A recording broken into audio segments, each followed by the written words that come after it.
Hello, I'm Meghan Schiller from KDKA-TV News, and this is your KDKA News Now update. I've got your top headlines and the latest weather. Family and friends of a U-Haul clerk were in tears today, listening to testimony about the day he was shot and killed while working at the rental center in Larimer. Chris Hoffman breaks down the trial so far. At one point, an alternate juror had to be dismissed because the details of the testimony from the doctor were just too much for him to handle. Video shown during the trial allegedly shows Brejon Burton going to the U-Haul on Washington Boulevard in July of 2021. Burton's accused of shooting and killing Jacob Gillette. A man just got shot and they stole our truck. 911 calls played during this case detailed the minutes after when coworkers called for help. I'm putting pressure on the wound, but he's bleeding on the ground. Today, multiple bags of evidence were shown to the jury, including the shirt Gillette was wearing. The bloodstained collar and bullet holes told the jury where the victim was hit. There were 2 shots that went off. I don't see the other one, but I'm holding pressure on the first one. UPMC's Dr. Jonathan Elmer testified about the injuries Gillette suffered. He called them life-ending. When the victim got to UPMC Presbyterian Hospital, he had been injured to his upper spinal cord. It left no connection between the brain and the body. Gillette was able to move his eyes, but nothing else. It was at this point of the testimony an alternate juror had to be dismissed for being visibly squeamish. Please, we need an ambulance now. They're getting started there. The doctor continued his testimony, saying he spoke with Gillette and his family that they had 2 options. The first would be to remove the breathing tube, be given medicine, and die peacefully, or leave in the breathing tube and die in a less dignified manner. Ultimately, Gillette and his family chose the first option. He died on August 1st, 2021. The trial is expected to last throughout the week. Burton's facing several charges, including homicide, aggravated assault, and robbery. Inside the Allegheny County Courthouse, Chris Hoffman, KDKA-TV News. Thousands of dollars worth of expired food was found at a local grocery store after it was ordered to close, and Erica Stanish is there explaining the discovery.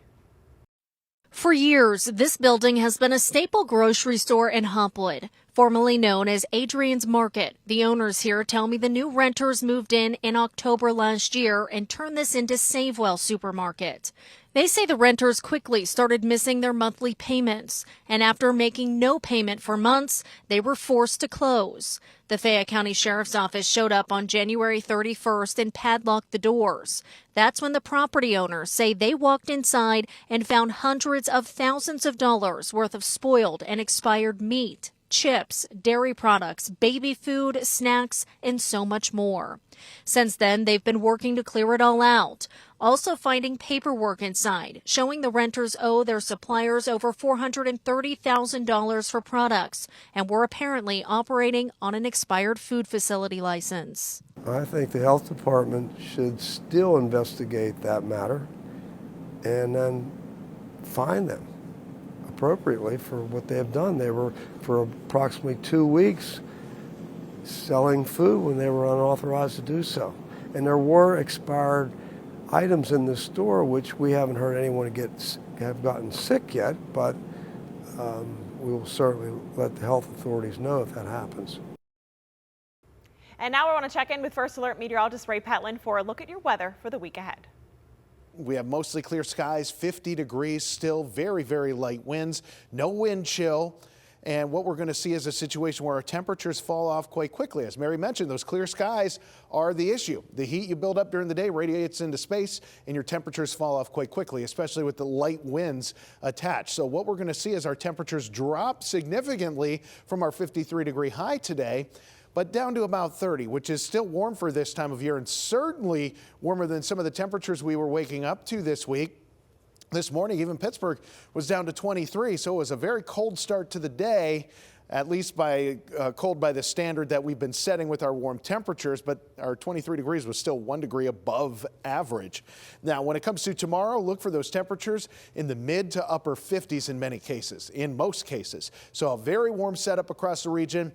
The thing we're going to have less of, though, is sunshine. So we're going to start seeing more clouds taking over. The temperatures are going to remain stagnant, sort of in the mid-50s. And if you like warm weather, that's a good place for them to be stagnant. But Sunday, that is our turning point. Our temperatures start to drop, and you'll notice those temperatures fall right into the middle of next week. And we do start to get close to average again. So we're going to be seeing more of a typical February setup coming back into play. But first thing we need is a front, and as that starts to get closer, you'll notice the clouds thickening up. So tomorrow through the day, clouds thicken up. We're going to turn mostly cloudy tomorrow night into Friday. We see some rain moving in. This is a snapshot of midnight from Thursday into Friday. So Friday, early morning, and then we'll see that area of rain pass by and potentially a couple sprinkles during the day. But I think most of the rain is going to be gone by the time we get to the morning commute. And then we'll see another batch of rain coming in for Saturday.